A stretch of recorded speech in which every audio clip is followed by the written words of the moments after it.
is the sight of the Dalai Lama welcomed inside the White House, especially when the president says he supports Tibet's religious identity and its human rights. And this most famous monk was personally praised for his deep commitment to non-violence.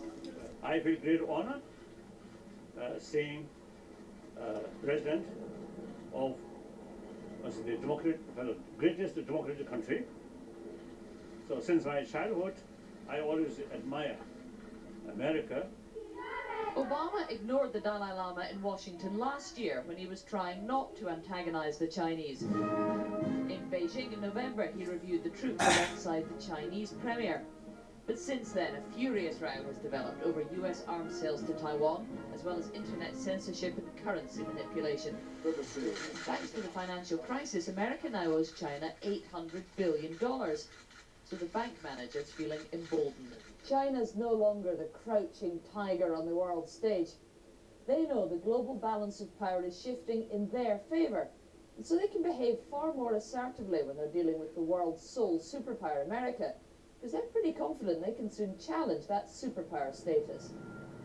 And the US cannot afford to alienate the Chinese tiger. They need their help over issues like tougher sanctions against Iran. You look at the current major issues from Iran to North Korea, from climate change to anti-terrorism, from healthcare for outer space, peaceful use of outer space. In each and every of these areas, the United States needs China's cooperation. There is a big hole at the heart of the National Zoo in Washington, and it's where their much-loved panda, Tai Shan, used to live. He had to be returned to China earlier this month, and when he left, it very much felt like a metaphor for the changing status in the relationship between China and America. Americans found it hard to let Tai Shan go, just as they find it hard to accept their global dominance can't be taken for granted.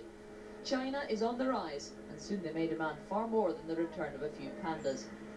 China is a large country. It's obviously a country of increasing economic and political influence, military influence in the world. It's going to assert itself. It has a lot of interests that it sees at stake. So there are sources of tension, as inevitably there will be. In Tibet, monks had a small firework display to celebrate the meeting in Washington.